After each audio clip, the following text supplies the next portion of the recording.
Hi everyone, this is Ronel from Tikao Hub and welcome back to my channel. Ayan, sa video natin ngayon ay tatopic ko ang tungkol sa ano ang gagawin kapag hindi ka makalagin sa iyong GCash app o kaya naman ay sa iyong GCash account.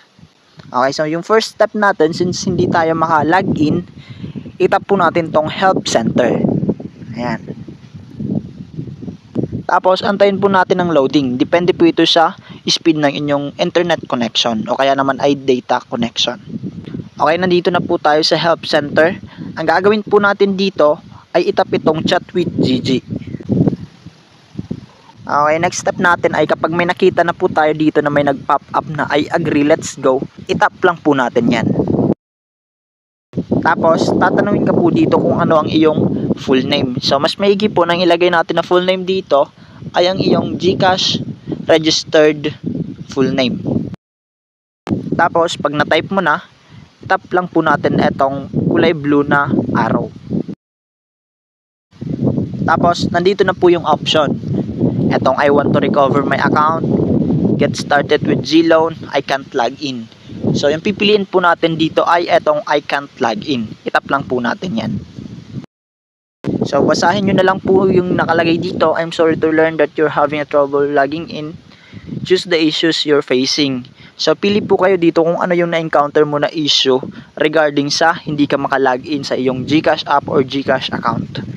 Yung option 1 dito ay etong my device was detected to be jailbroken or rooted. Pangalawa, my device was detected to have settings that are not secure. Pangatlo, my device was detected to not be secure. Pang-apat, my MPIN is not working. Panglima dito, I did not receive my OTP. Pang-anim, you are already have a linked device error screen. Tapos, kung wala dito sa anim na option, dito po tayo pumunta sa I encountered something else. Okay? Tap lang po natin yan. Tapos, basahin nyo po yung nandito. Hinihingi po dito ang ating mobile number. I-type lang po natin siya, paste po dito sa format na nakalagay. Dapat daw una yung 9. Okay, na pagka-input natin, itap ulit po natin itong arrow.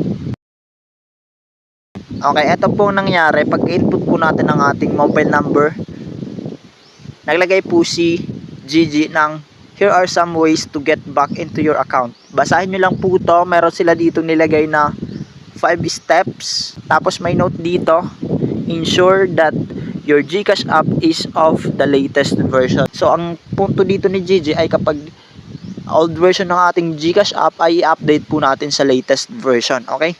So, turuan ko po kayo kung paano mag-update ng GCash app. Punta lang po kayo sa Play Store. Pagdating nyo dito, itap mo lang po yung GCash. Tapos, antayin nyo po yan. Dito, kung hindi po updated ang iyong app, ay may nakalagay po dito na update. Instead na open, update po ang nakalagay dyan. Okay? So, ganun po yung pag-update. Napadali lang po. After nyan, try nyo po ulit yung mga steps po na nandito. And then, kapag hindi gumana, kung ibang error, comment nyo po sa baba and then gagawin ko po ng specific na video kung paano masolve yan. Okay? So, maraming salamat po sa inyong panonood. Again, this is Tikao Hub. Bye-bye. Thank you.